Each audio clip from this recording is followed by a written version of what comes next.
नमस्कार दोस्तों, स्वागत है आपका हमारे YouTube चैनल स्टडी पॉइंट में। आज हम आपके समक्ष लेखपाल परीक्षा का मॉक टेस्ट 2 लेकर प्रस्तुत हुए हैं। आइए अब हम प्रश्नों को देखते हैं। पहला प्रश्न, अंगूर में कौन सा अम्ल प्रचुर मात्रा में पाया जाता है? एसिटिक अम्ल, साइट्रिक अम्ल, मैलिक अम्ल, टार्ट्रिक अम्ल। तो अंगूर में जो है वो टार्ट्रिक अम्ल प्रचुर मात्रा में पाया जाता है। अंगूर के साथ साथ इमली में भी टार्ट्रिक अम्ल प्रचुर मात्रा में पाया जाता है।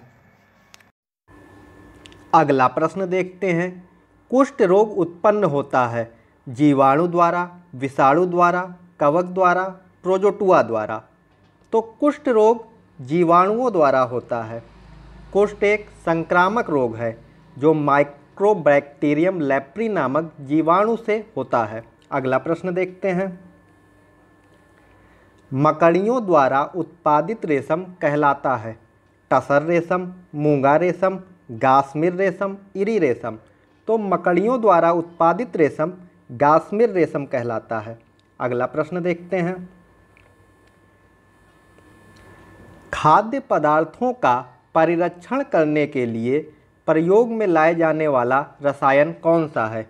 Sodium chloride, caustic soda, sodium benzoate, गंधक का अम्ल। तो खाद्य पदार्थों का परिरक्षण करने के लिए सोडियम बेंजोएट का प्रयोग किया जाता है। अगला प्रश्न देखते हैं, नौग्राम तेल क्षेत्र स्थित है असम में, गुजरात में, महाराष्ट्र में, आंध्र प्रदेश में। तो नौग्राम तेल क्षेत्र गुजरात में पाया जाता है। गुजरात में पाए जाने वाले अन्य तेल क्षेत्र हैं अंकलेश्वर, कलोल, बारकोल, मेहसाना। अगला प्रश्न देखते हैं, किस देश को श्वेत हाथियों की भूमि कहा जाता है? चीन, थाईलैंड, दक्षिण अफ्रीका, ऑस्ट्रेलिया। तो श्वेत हाथियों की भूमि थाईलैंड को कहा जाता है। अगला प्रश्न देखते हैं, पुडुचेरी किसका उपनिवेश था? डच का, पुर्तगाल का, फ्रांस का, ब्रिटेन का। तो पुडुचेरी फ्रांस का उपनिवेश था।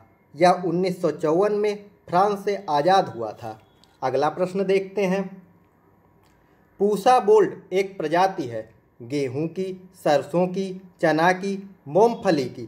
तो पूसा बोल्ट सरसों की एक प्रजाति है। संघ और राज्यों के बीच विधायी शक्तियों का विवरण जो भारतीय संविधान में निहित है कहाँ से लिया गया है? ऑस्ट्रेलिया से, कनाडा से, जापान से, ब्रिटेन से। तो संघ और राज्यों के बीच विधायी शक्तियों का विवरण कनाडा से लिया गया है। अगला प्रश्न देखते हैं, भारतीय संविधान का कौन सा अनुच्छेद राष्ट्रपति को उच्चतम न्यायालय से परामर्श करने की शक्ति प्रदान करता है? अनुच्छेद 129, अनुच्छेद 132, अनुच्छेद 143, अनुच्छेद 32। तो भारतीय संविधान का अनुच्छेद 143 राष्ट्रपति को उच्चतम न्यायालय से परामर्श लेने की शक्ति प्रदान करता है। अगला प्रश्न देखते हैं, भारत के संविधान में निम्न में से किसके विरुद्ध अभियोग चलाने का प्रावधान नहीं है? राष्ट्रपति, राज्यपाल, भारत के मुख्य न्यायाधीश, उपराष्ट्रपति। तो भारतीय संविधान में राज्यपाल के विरुद्ध अभियोग चलाने का प्रावधान नहीं है। राष्ट्रपति, उपराष्ट्रपति और भारत के मुख्य न्यायाधीश के विरुद्ध संसद द्वारा महाअभियोग प्रक्रिया के तहत अभियोग चलाया जा सकता है। अगला प्रश्न देखते हैं, किस संविधान संशोधन के तहत दिल्ली को राष्ट्रीय राजधानी क्षेत्र दिल्ली बना दिया गया? 61वां संविधान संशोधन, 69वां संविधान संशोधन, 71वां संविधान संशोधन, 79वां संविधान संशोधन। तो 69वें संविधान संशोधन अधिनियम 1991 के तहत दिल्ली को राष्ट्रीय राजधानी क्षेत्र दिल्ली बना दिया गया। अगला प्रश्न देखते हैं,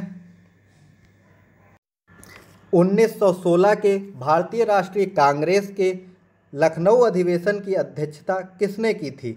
एनी बेसेंट, जवाहरलाल नेहरू, गोपाल कृष्ण गोखले, अंबिका चरण मजूमदार। तो लखनऊ अधिवेशन की अध्यक्षता अंबिकाचरण मजूमदार ने की थी। इस अधिवेशन में मुस्लिम लीग और कांग्रेस के बीच समझौता हुआ था। अगला प्रश्न देखते हैं। भारत में चिश्ती संप्रदाय का प्रथम सूफी संत कौन था? शेख मोइनुद्दीन चिश्ती, हमीनुद्दीन नागौरी, कुतुबुद्दीन बख्तियार काकी, निजामुद्दीन औलिया। तो भारत में चिश्ती संप्रदाय का प्रथम सूफी संत शेख मोइनुद्दीन चिश्ती थे। इब्न बतूता किसके शासनकाल में भारत आया था? बहलोल लोदी, फिरोज शाह तुगलक, गयासुद्दीन तुगलक, मोहम्मद बिन तुगलक। तो इब्न बतूता मोहम्मद बिन तुगलक के शासनकाल में भारत आया था। इब्न बतूता मोरक्को का निवासी था। इब्न बतूता की प्रसिद्ध पुस्तक रहल्या है, जो एक यात्रा वृत्तांत है।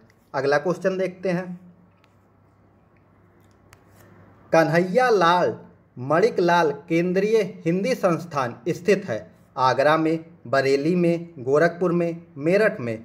तो कन्हैया लाल मणिकलाल केंद्रीय हिंदी संस्थान आगरा में स्थित है। अगला प्रश्न देखते हैं।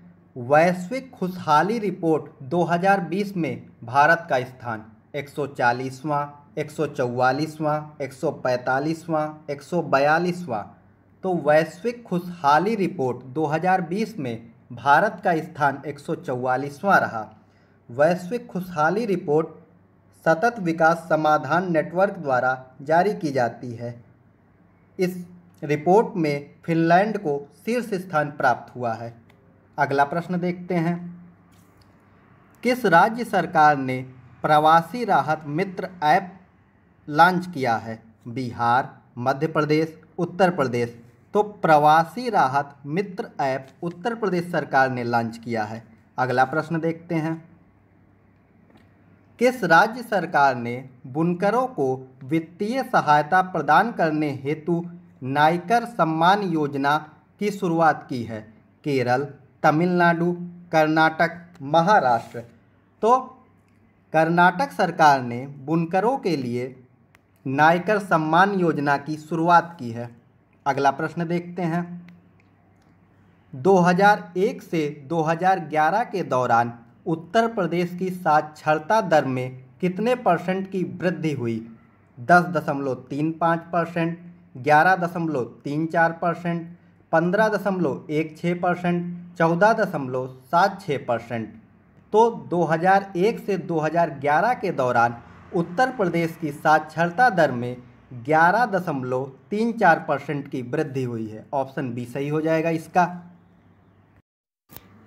PDF हम अपने टेलीग्राम चैनल पे उपलब्ध करा देंगे।